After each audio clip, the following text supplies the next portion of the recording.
हमारे हित में अच्छा काम हो, भर्तियां निकले, लेकिन जिस तरीके से 25/12/2023 को जो लेटर आया और उस पत्र के तहत 5000 युवाओं, उनके परिवारों और ये युवा, इनका काम ये था कि केंद्र और राज्य की जो योजना है, इस योजना को उस गरीब तक पहुंचाना, जो गरीब शहर से दूर है, जिस गरीब परिवार में एजुकेशन नहीं है, उनको केंद्र और राज्य की योजनाओं को उस तक पहुंचाना, उस तक लाभ पहुंचाना, ये उनका काम था। माननीय अध्यक्ष महोदय, इनको पिछली सरकार ने लगाया। अब इस सरकार ने अब क्या सोच के ये निर्णय लिया, हमारी समझ से बाहर है, लेकिन मैं आपके सामने इस राजनीतिक विचारधाराओं से परे हटके इन युवाओं की जो भावना है, इन युवाओं का जो दर्द है और इनको हटाने की वजह से उन गरीब परिवारों पे क्या असर पड़ने वाला है, जिन गरीब घर में जाके ये युवा बता रहा था कि ये आपकी योजना है, आप इसके पात्र हो और आप इसके तहत आवेदन करो, उन परिवारों पर क्या असर पड़ने वाला है, उसको लेके बात रखना चाहूंगा। माननीय अध्यक्ष महोदय, अब हटाने के पीछे कई तर्क हो सकते हैं, लेकिन हमें एक भी सही तर्क नहीं लग रहा है। पूर्व सरकार ने लगाया था, कुछ नेताओं ने यह स्टेटमेंट दिया कि कांग्रेस के कार्यकर्ता थे। इन युवाओं पे क्या गुजरी होगी उस समय? वो राज्य सरकार की योजना नहीं, केंद्र की योजनाओं का भी प्रचार उस गरीब घर तक पहुंचा रहे थे। आज धरना चल रहा है इन युवाओं द्वारा।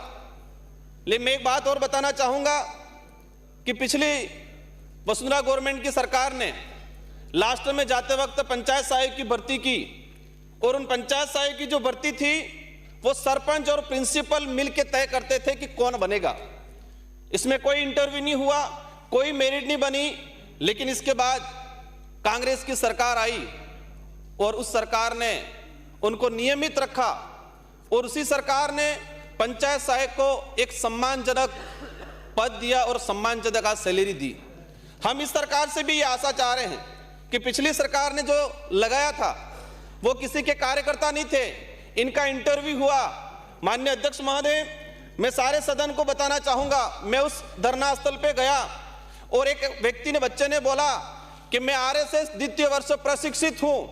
अगर कांग्रेस ने भेदभाव पूर्ण तरीके से और कार्यकर्ता आइडेंटिफाई करके अगर लगाया होता तो मैं कैसे लगा, ये उस आदमी ने सवाल किया।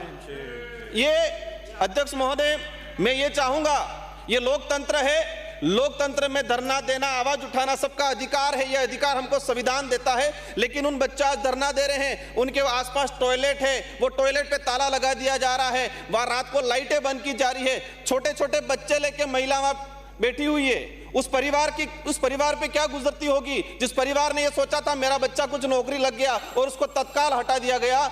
माननीय अध्यक्ष महोदय, कई भाजपा के विधायकों ने भी पत्र लिखा है, 20 से 25 भाजपा के विधायकों ने भी पत्र लिखा है।